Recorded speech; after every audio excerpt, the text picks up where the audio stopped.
Listen to me, because I'm about to lay out a truth that you can't escape. For far too long, you've been sold a lie. A lie about freedom, about equality, and about justice in this land. This land they call America. A land built on the blood of the enslaved. A land that still carries the weight of that oppression in its bones today. I'm here to tell you exactly how it is, and how it's always been. And if you're not willing to face that truth, then you're just as complicit in the destruction of black lives as those who built this system.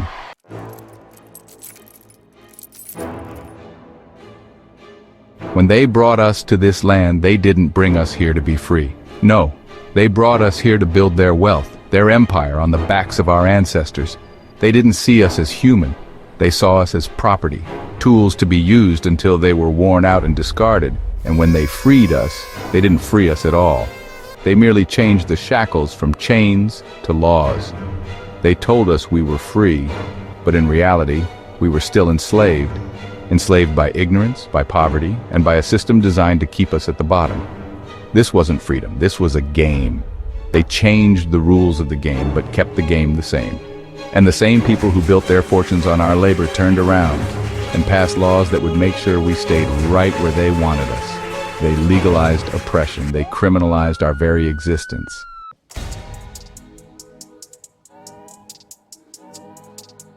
Now this system, they called it justice. They told us the laws were there to protect us, but those laws weren't made for us. Those laws were made to keep us in check. They wrote the laws to protect their property, their land, and their wealth. Wealth built on our labor, wealth built on our blood. And when we stood up, when we spoke out, when we demanded what was ours, they criminalized that too. They didn't want us to rise. They didn't want us to think for ourselves. They didn't want us to have the power to change our own destiny. So they turned their law enforcement, their courts, and their entire system against us. The police, they became the new slave catchers. The prisons, they became the new plantations. And you wonder why black people are disproportionately incarcerated. Because that's what the system was designed to do, to keep us in chains, whether literal or invisible.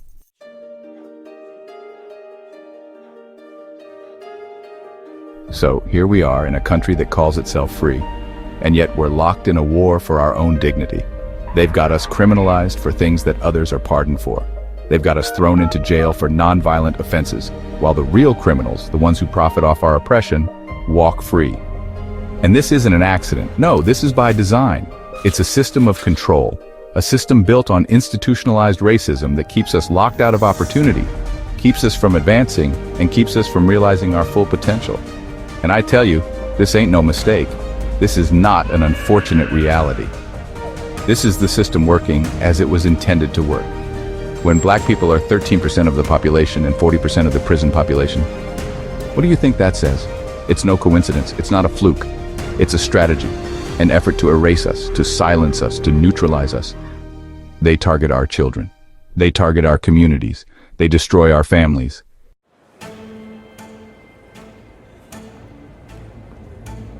Now, some of you, those with power, those with privilege, will try to pretend that you don't know.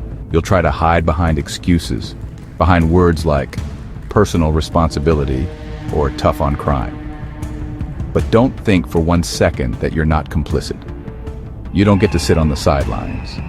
You don't get to wash your hands of this. When you defend a system that oppresses us, when you vote for policies that destroy our communities, when you stay silent as our people are locked away in cages, you are just as guilty as the people who built the system in the first place. Let me make this clear.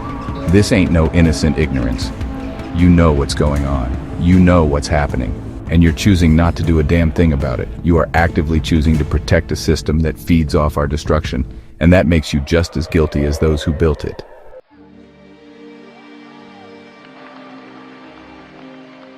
But here's the thing. You can't keep us down forever. We will rise.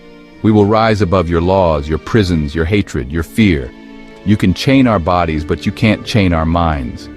You can lock us in cells, but you can't lock us out of our potential. And the day will come when we won't just be rising from your prisons. We will be dismantling your system altogether. Because this system that has built its wealth on the backs of black bodies, it's a system that's crumbling. It's a system that's on borrowed time. And to my people, We have to stand up. We can't wait for the good white folks to come save us. We can't wait for the system to reform itself. We need to create our own solutions. We need to build our own power.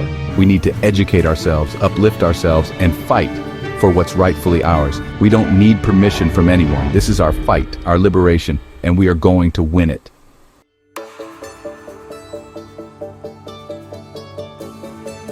Now, don't get it twisted. I'm not here to make you feel comfortable. I'm here to make you face the truth. And the truth is, you've got a system that was built to destroy us. You've got a history that was designed to keep us in chains. And if you're not doing everything you can to change that, if you're not willing to fight for justice and liberation, you're part of the problem. It's time to wake up and see this for what it is. There's no time to waste. So I ask you this. What side are you on? Will you continue to defend the system that's been designed to oppress us? Or will you stand with us in this struggle? The time is now.